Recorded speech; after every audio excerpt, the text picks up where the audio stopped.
Bonjour tout le monde. En préambule de cette vidéo, je souhaitais dire que cette interview est uniquement de mon initiative et Bubble ne m'a rien demandé.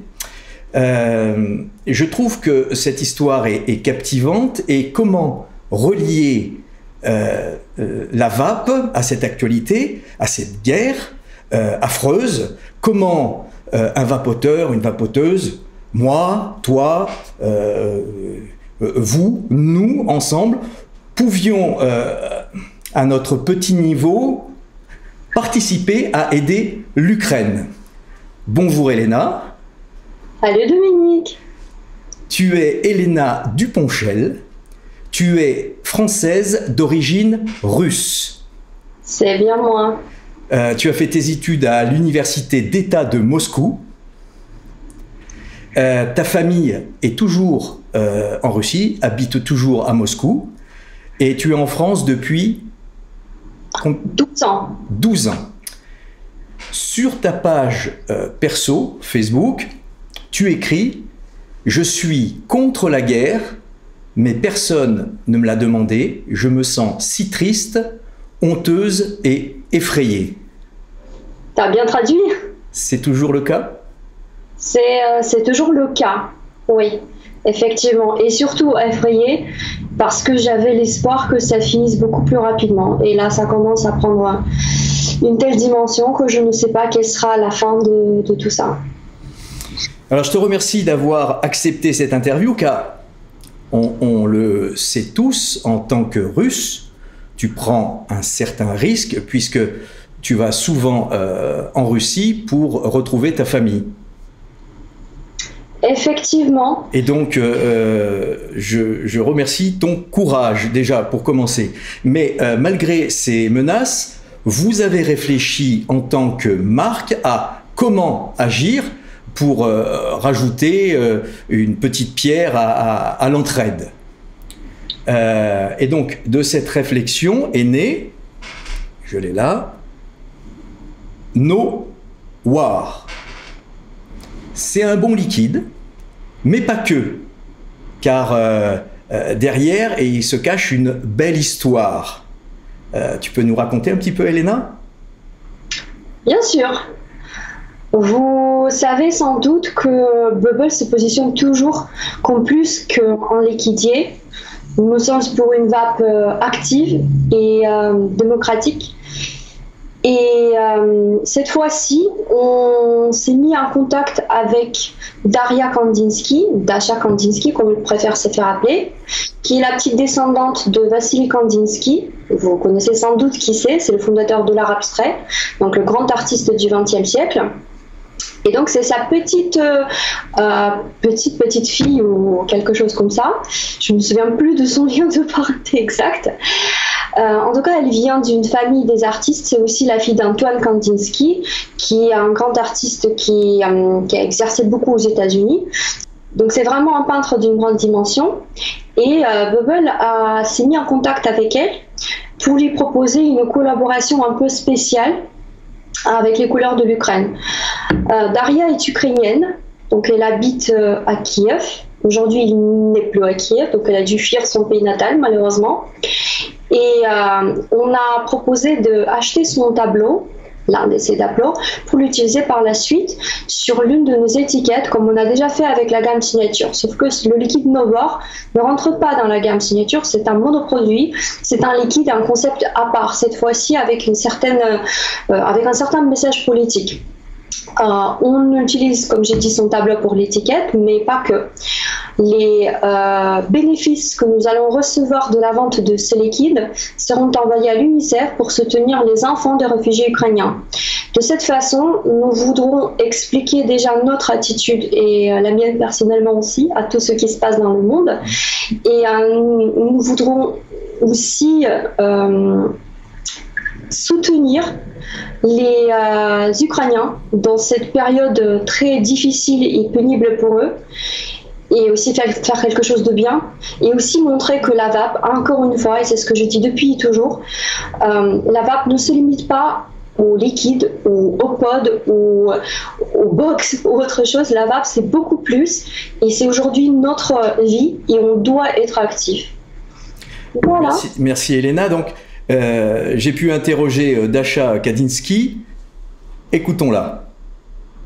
Bonjour Dasha, j'espère que tu vas bien. Tu as été obligée de quitter Kiev il y a quelques jours. Quelle est ta situation actuelle?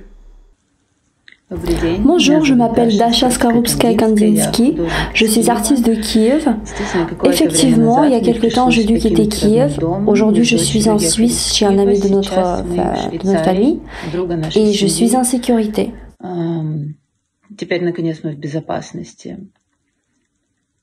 Tu es peintre, tu as dû donc quitter ton atelier à Kiev. Est-ce que tu as toujours la volonté de peindre? Ou même, est-ce que, plus simplement, est-ce que tu as toujours la possibilité de peindre là où tu t'es réfugié? Oui, en effet, dans ces temps difficiles, on a envie de continuer à créer, à continuer d'exprimer nos sentiments. Les artistes savent exprimer leurs sentiments à travers les œuvres qu'ils créent. Heureusement, j'ai un atelier ici où je peux continuer à travailler. C'est très important pour moi. Ça m'aide beaucoup en ce moment. Bobble t'a acheté un tableau pour cette action en faveur de l'UNICEF, donc pour les enfants d'Ukraine. As-tu l'intention de multiplier ce genre d'action pour aider ton pays?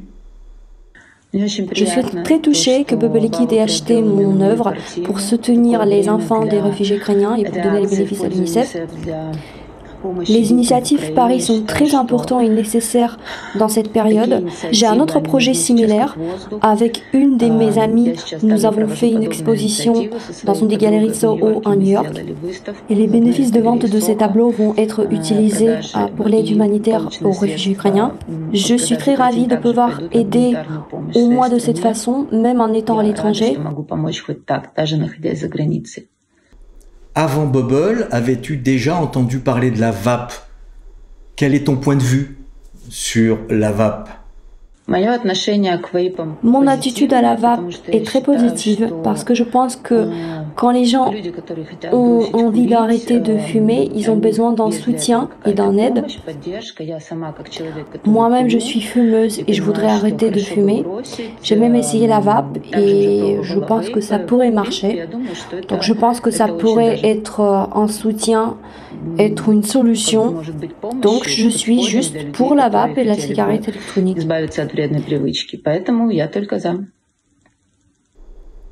Merci Dasha, merci bien. Avant de nous quitter, est-ce que tu as un message à faire passer? Je souhaite à tout le monde d'apprécier ses proches, sa famille, parce que juste dans les moments difficiles, on peut comprendre comment c'est important d'avoir les proches et la famille à côté qui soient sains, saufs et en sécurité. Donc merci de transmettre ce message de ma part. Au revoir. Donc je résume. Schématiquement, Elena, une Russe qui achète un tableau d'une peintre ukrainienne pour illustrer un flacon d'e-liquide dont tous les bénéfices vont à l'UNICEF pour les enfants d'Ukraine. Je vous avais dit que c'était une belle histoire. Je vais profiter de ce petit interview. Donc à l'écran s'affiche le flacon No War, non à la guerre. Car je me suis fait une petite réflexion. Voilà, ça me venait avec tous ces événements. Qui peut s'adresser à nous, ou aux Ukrainiens, à quiconque. Comment vapoter en temps de guerre? Je me suis fait cette réflexion. Alors, bien sûr, vous pouvez laisser des commentaires, et voilà comment j'ai réagi. Je me suis dit, en temps de guerre, j'ai plus d'électricité. Je peux plus charger. Il y en a qui me diront, oui, le solaire. Non, mais je ne vais pas me trimballer avec des panneaux solaires en temps de guerre non plus. Qu'est-ce qui me reste pour pouvoir vapoter. Alors il y en a qui vont dire bah ouais, mais vapoter c'est on s'en fiche complètement en temps de guerre. Oui, mais moi je ne suis plus fumeur, je ne veux pas retomber dans le tabac. Si j'ai la possibilité, je souhaite continuer à vaper. Mais comment faire? Et j'en suis arrivé à la réflexion suivante que je vais exposer après avoir dit que la vape, c'est uniquement pour les plus de 18 ans. La vapeur, c'est pour les majeurs. Si vous ne fumez pas, ne commencez pas la vape et utilisez la vape uniquement comme un moyen de sevrage tabagique. Je ferme les guillemets et le fruit de ma réflexion, c'est il ne me reste qu'une seule chose vraiment efficace si je veux continuer à vaper en temps de guerre. Eh bien, voilà, ce genre de choses-là, voilà, avec ça, si dans une boîte, j'ai un paquet de Cigalite, certains les appellent les puffs, eh ben, je vais en vin de nicotine, je vais pouvoir continuer à vaper sans m'emmerder avec la recharge, sans m'embêter avec toute chose. Voilà, je sais que ça va envoyer du commentaire. N'hésitez pas à commenter cette réflexion. Si vous avez des idées, je suis preneur. Voilà, c'est un petit peu d'actualité. Voilà, c'était ma réflexion sur comment continuer à vaper en temps de guerre. Elena, est-ce que Nowar, on va le retrouver facilement en magasin? Ça dépend de nos clients. Est-ce que nos clients vont soutenir cette initiative? J'en suis absolument persuadée parce que je crois en nos clients. Donc vos clients qui sont les vape shops. Qui sont les vape shops. Bubble travaille essentiellement avec les vape shops. Donc voilà, vous avez un magasin de vape, vous voulez, gérant de magasin, aider l'Ukraine à votre niveau, et bien voilà, ça rentre au cœur de votre métier avec Nowar. Maintenant, vous êtes vapoteur. Jusqu'à maintenant, peut-être avez-vous fait des actions indépendantes, donner des vêtements, donner des médicaments, donner de l'argent. En tant que vapoteur, vous pouvez aussi aider donc l'UNICEF en allant acheter Nowar, qui est... Rappelle-moi les arômes qu'on trouve à l'intérieur de Nowar. C'est un liquide fruité un peu frais, à la base de l'ananas, qui lui est frais. D'accord, voilà, c'est ça, c'est une base d'ananas, c'est assez bon, c'est assez concentré, j'aime bien. Tous les bénéfices retourneront à l'UNICEF. Merci Elena, merci pour cette initiative, merci pour le courage de ce risque que tu prends de ne pas retourner, on va dire tout de suite, en Russie pour retrouver ta famille. Je sais que tu essayes par tous les moyens de les faire revenir en France, c'est très compliqué comme on le sait maintenant. Merci Elena, je te dis à bientôt et bien sûr, je t'embrasse. N'oubliez pas de respirer. Salut tout le monde. Merci Dominique, moi aussi je t'embrasse. Ciao.